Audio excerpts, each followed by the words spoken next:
बगैर मैं ये नहीं कहती हूँ कि जो पहलवान करते हैं वो गलत कर रहे हैं, लेकिन ये है कि जो थेरेपिस्ट एक 5 साल की डिग्री करके पढ़ के निकल रहा है, मार्केट में आ रहा है, सो उसको बेहतर पता है कि कहाँ सा मसल कहाँ लगा हुआ है, कौन कौन सा मसल किस तरह से किस तरह मैंने ट्रीट करना है, या कौन सी हड्डी कहाँ है कि कब उसको मैंने जोड़ना या नहीं जोड़ना। बहुत से खबर होते हैं कहते हैं गर्मी आ गई तो आइसिंग कर लो, सर्दी आ गई तो बड़े गर्म की टिकोर कर लो।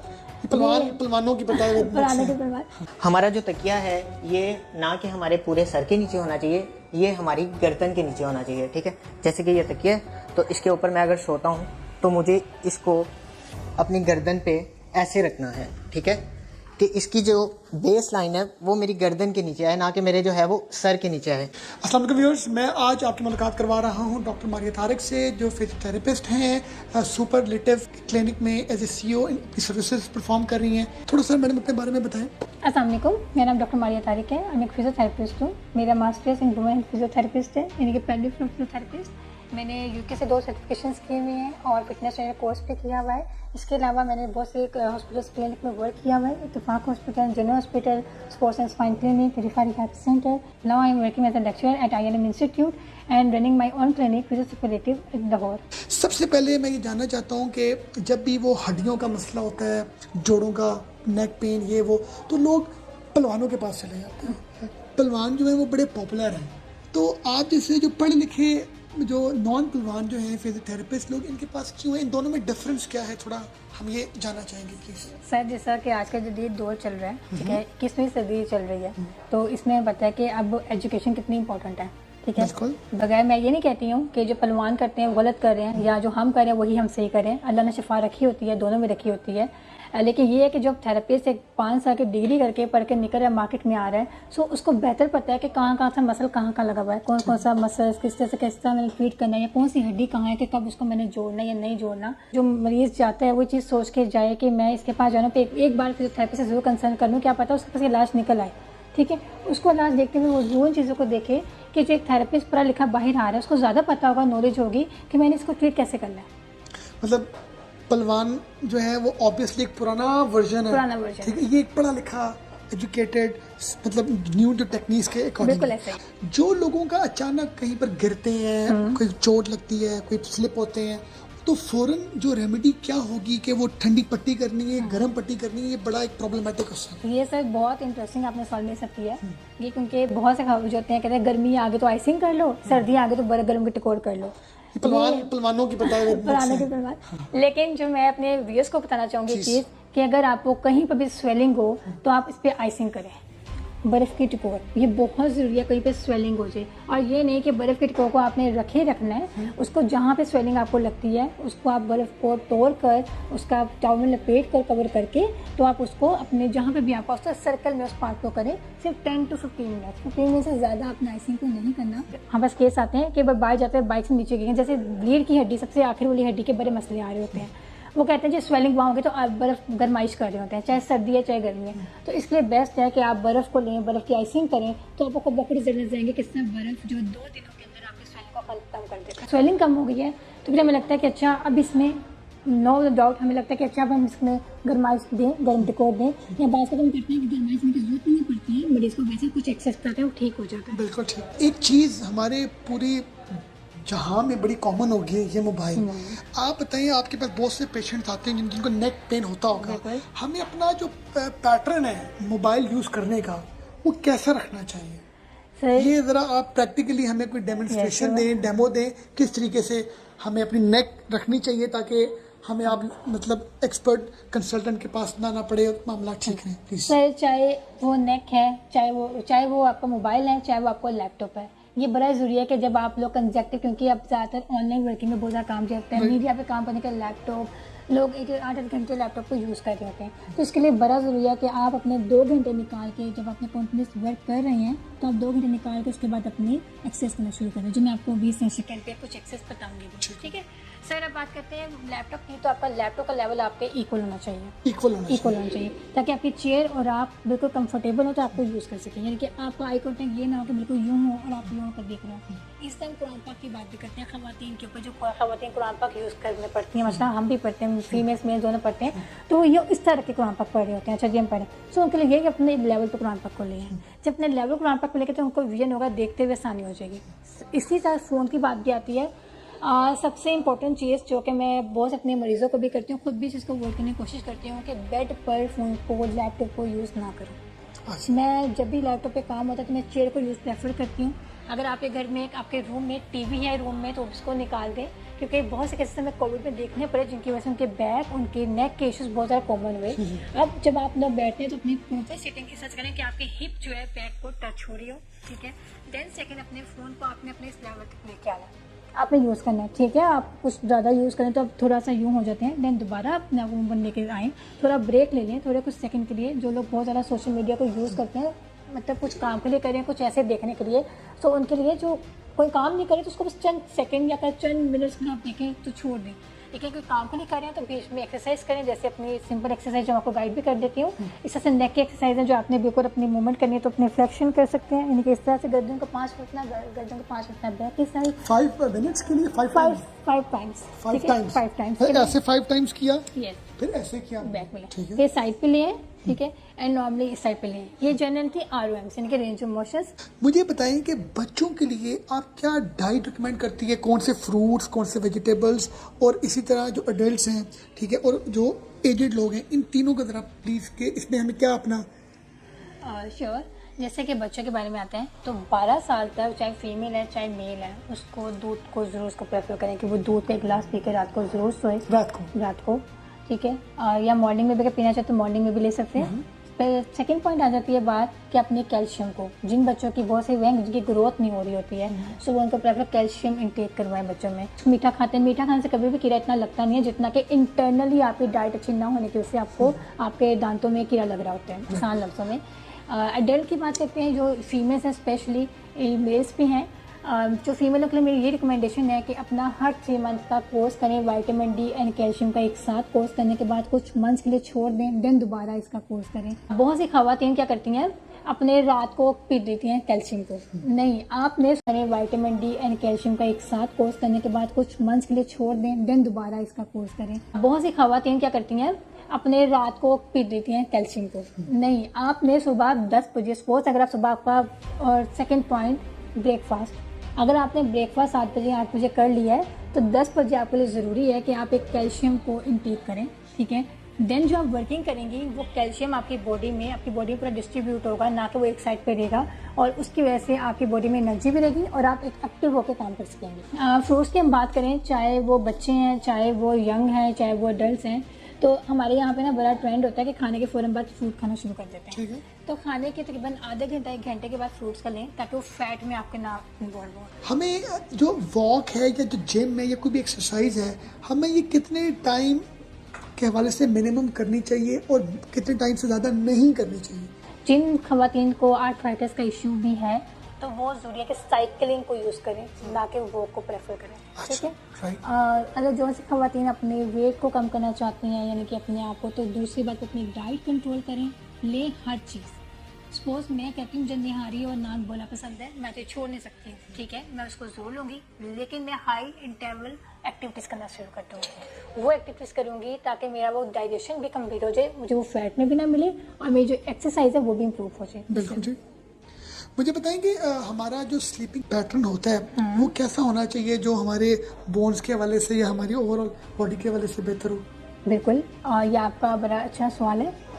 डिफरेंट तरह से फिर वही बात आती है, हमारे स्पोर्ट्स में हमारी डिफरेंट तरह से सोशल वुमेन हेल्थ में बड़ा काम आता है। स्पोर्ट्स का इसलिए मैं जिक्र करती हूँ कि क्योंकि बहुत से एथलीट्स आते हैं मेरे पास, तो जब वो कहते हैं ना कि मुझे ये मसला है, तो मेरा पहला सवाल होता है कि स्लीप कैसी है, ठीक है। स्लीप है, चाहे वो मेरे पास एक खवातीन आ गई है, उसके बैक के साथ इशू आ गया, नेक के साथ आ गया, क्योंकि बहुत ज़्यादा मोबाइल यूज़ करते हैं, उसके बारे में भी रात सारी मोबाइल यूज़ कर रहे होते हैं आजकल का। स्लीप के लिए पॉइंट से बताऊँ तो रात को अपनी नींद सिर्फ सोने में होनी चाहिए। अच्छा।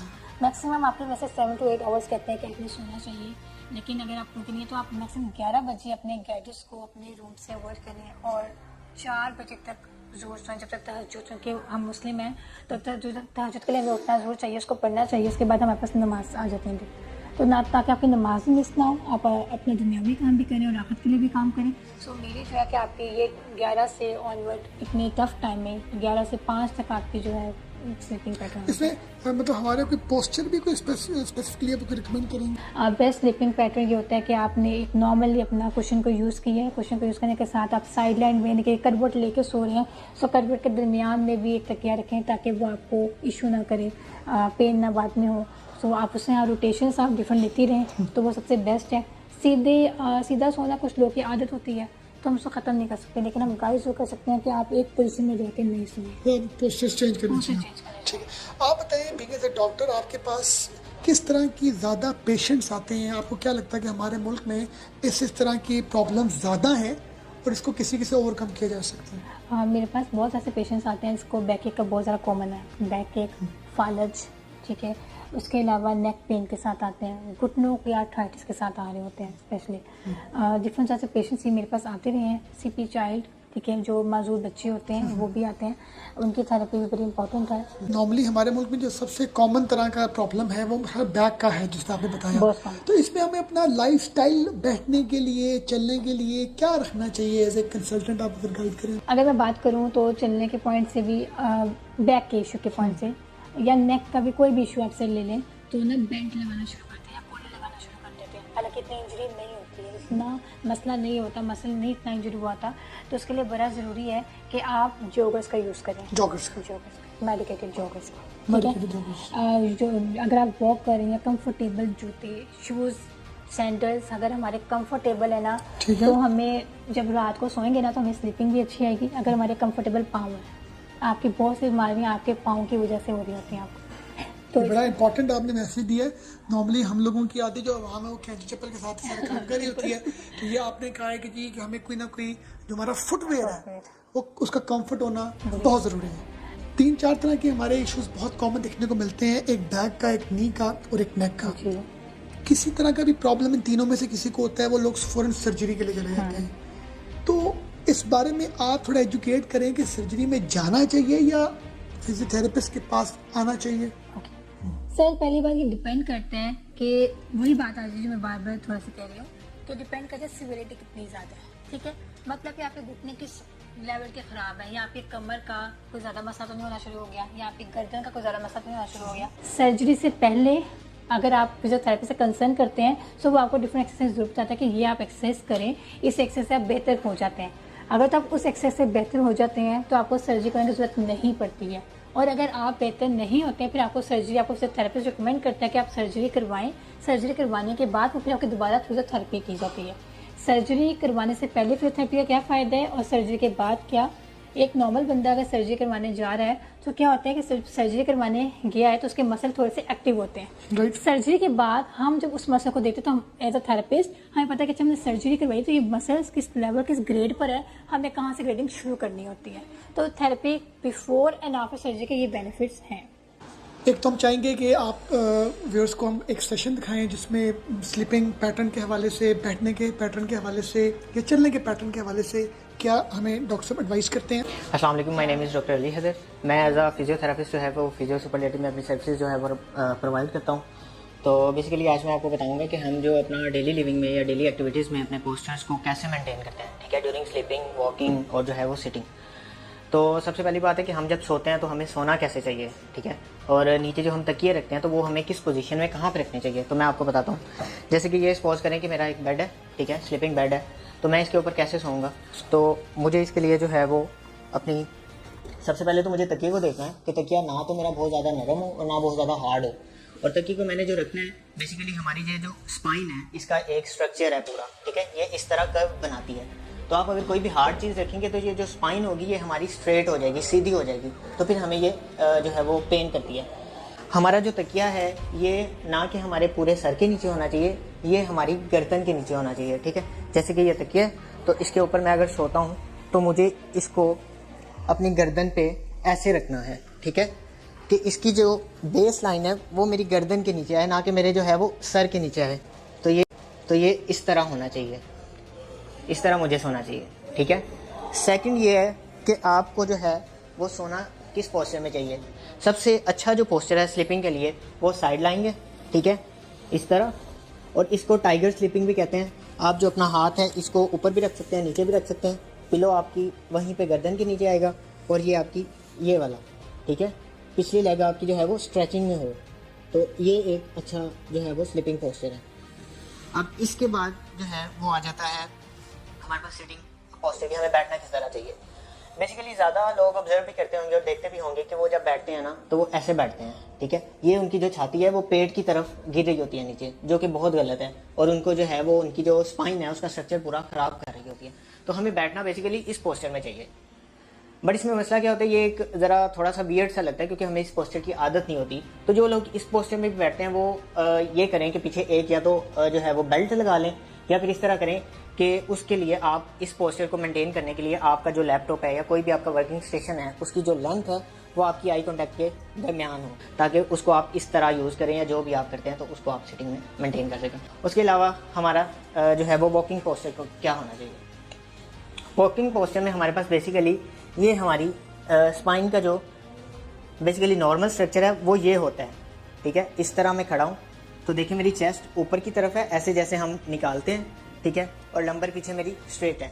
तो चलने का स्टाइल तो ये होना चाहिए, ठीक है, ये। लेकिन हम कैसे चलते हैं, हम ऐसे चलते हैं। तो ये चीज़ भी आपको जो है वो बहुत ज़्यादा बाद में पेन करती है और डिफरेंट जो है वो प्रॉब्लम्स का ये जो है ना वो बन जाती है ज़रिया। तो हमें इसके लिए क्या करना चाहिए, एक तो आप बेल्ट यूज़ कर सकते हैं, दूसरा आप अपनी छाती को या अपने पोस्चर को ऐसे सीधा रख सकते हैं, ठीक है, और इस तरह चल सकते हैं वॉकिंग में। और बाकी आपका जो फुटवेयर है वो इजी होना चाहिए, उसका सोल जो है वो रबड़ का और कंफर्टेबल होना चाहिए। तो ये कुछ पोजीशंस थी बहुत ज़रूरी, तो इनको मेंटेन आपकी डेली एक्टिविटीज़ में ज़रूर करना चाहिए। Thank you very much. जाते जाते आप हमें कोई मैसेज दें, क्योंकि मकसद एक्चुअल में हमारा आज के सेशन का ये है कि हमारी हेल्थ, हमारी फिटनेस बेहतर होगी तो हम कल को अच्छे तरीके से काम कर सकेंगे, ग्रो कर सकेंगे और मज़ीद बेहतर से बेहतर की तरफ जा सकेंगे। बिल्कुल, मेरा तमाम जितने भी व्यूअर्स मेरे देख रहे हैं, मेरे उनके लिए ये पैगाम भी है कि अपने बच्चों को एक्टिविटीज़ में लेकर आएँ, अपनी डाइट को बेहतर करें और अपनी जो सप्लीमेंट्स मल्टीविटामिन्स डाइट के साथ साथ उनको भी इंटेक करना शुरू करें। और दूसरा, अपनी फ़िटनेस पे फोकस करें, डिफरेंट तरह से एक्सरसाइज करें। बहुत से हमारे यहाँ पे प्रोग्राम्स होते हैं, मॉर्निंग में भी योगा आ जाता है, पाइलेट्स थेरेपी हो जाती है, जो कि बहुत इंपॉर्टेंट है मेल के लिए भी फीमेल के लिए भी। सो उसको ज़रूर करें और बच्चों को किसी ना किसी स्पोर्ट्स एक्टिविटीज़ में ज़रूर करें, क्योंकि अब बहुत ज़्यादा सोशल मीडिया मोबाइल यूज़ करने की वजह से बच्चों की एक्टिविटीज़ कम होती जा रही हैं।